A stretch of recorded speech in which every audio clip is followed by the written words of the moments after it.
একেবারে দ্বিগুণ হবে পালং পরোটার স্বাদ। শুধু এইভাবে একবার বানিয়ে দেখুন। প্রত্যেকটা পরোটাই হবে ফোলা ফোলা আর নরম তুলতুলে।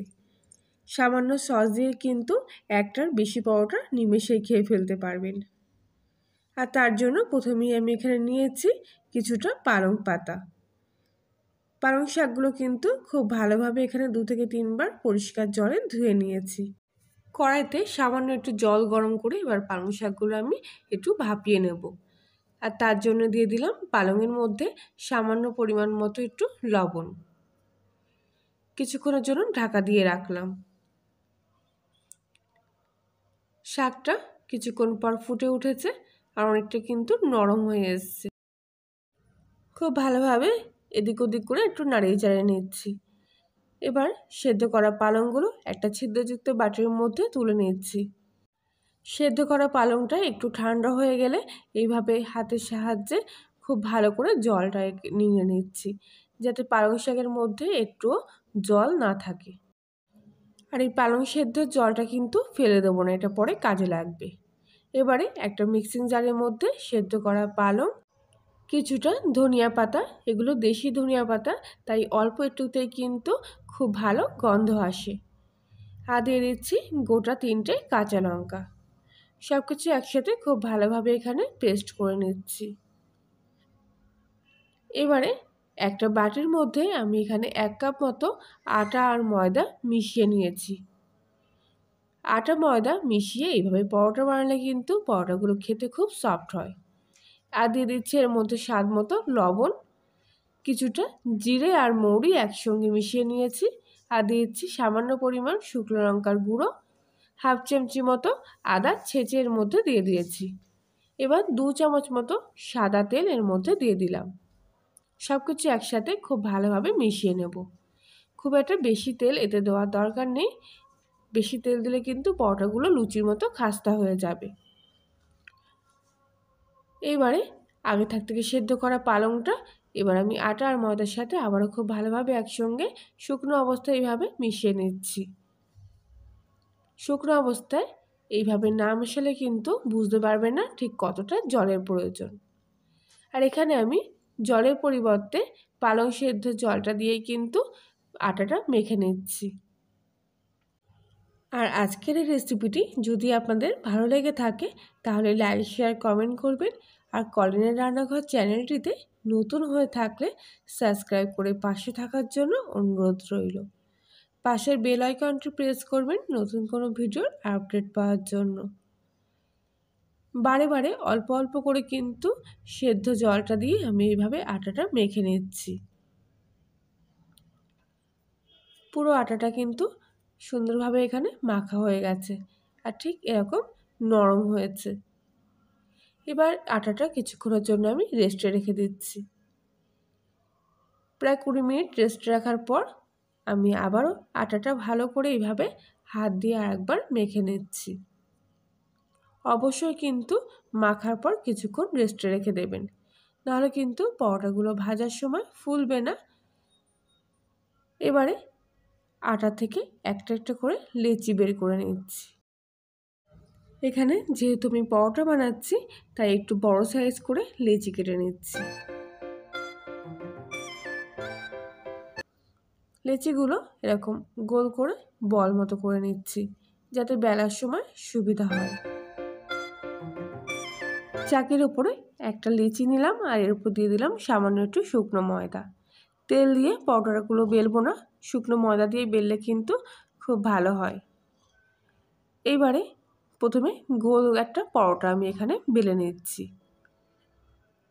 আপনারা গোল, চৌকো কিংবা 3 কোনা যে কোনো ধরনের পরোটার শেপটা রাখতে পারেন। আমি এখানে 3 ধরনের পরোটা করেই আপনাদেরকে দেখাচ্ছি।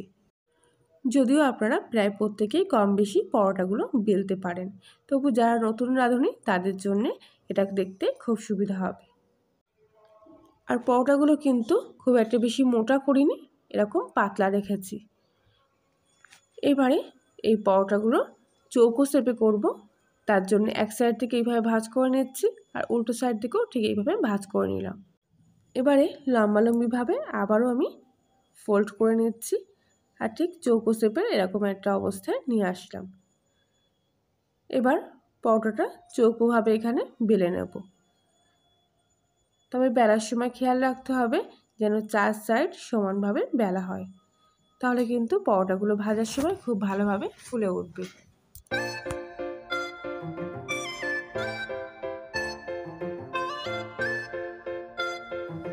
পরোটাগুলো কিন্তু খুব একটা বেশি মোটা রাখছি না, আবার একেবারে পাতলাও করছি না। মোটামুটি এরকম অবস্থা হয়ে আসলে কিন্তু পরোটাগুলো আমি এখান থেকে তুলে নিচ্ছি। চৌকো শেপের পরোটা আমার এখানে রেডি হয়ে গেছে। এবারে একটা 3 কোনা পরোটা আমি এখানে বেলে নিচ্ছি। ঠিক মাঝ বরাবর একটা ভাঁজ দিলাম, আর লম্বালম্বিভাবে আবার এরকমভাবে একটা ভাঁজ দিয়ে নিলাম। আপনারা দেখলে হয়তো ভালো বুঝতে পারছেন। এবারে ঠিক 3 কোনা মতো করেই আমি কোণগুলো এইভাবে টেনে টেনে বেলে নেব। কোণগুলো কিন্তু একটু বেশি চাপ দিয়ে এইভাবে বেলে নিচ্ছি।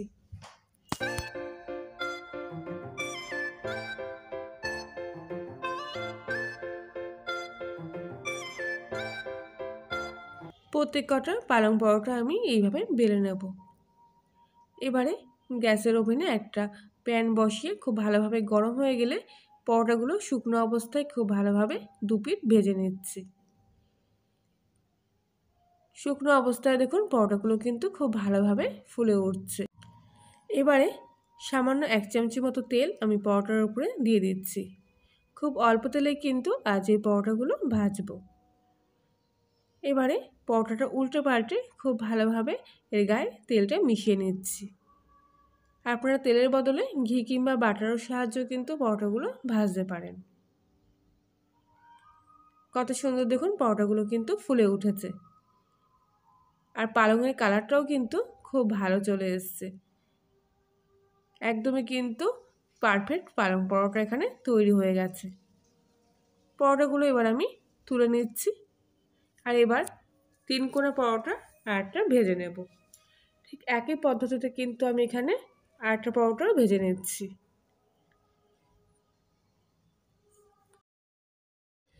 একেবারে কম সময়ের মধ্যে কোনো ঝামেলা ছাড়াই কিন্তু এই পরোটাগুলো খুব সহজেই যখন মন চাইবে তখনই বানিয়ে নিতে পারবেন। আর খেতেও কিন্তু দারুণ টেস্টি হয়। বিশেষ করে শীতের দিনে নতুন পালং শাক দিয়ে এই পরোটা একবার বানিয়ে এভাবে খেয়ে দেখুন। প্রত্যেক কটা পরোটায় কিন্তু এবার আমি 1 চামচি করে তেল দিয়ে এইভাবে ভেজে নেব। 3 কোনার পরোটাও কিন্তু আমার খুব ভালোভাবে ভাজা হয়ে গেছে। তবে এখানে আমি কিন্তু পরোটাগুলো একটু কড়া করে ভেজে নিচ্ছি। গাটা দেখুন একটু কালার চলে এসছে। এবার আমি এই পরোটাটাও এখান থেকে তুলে নেব।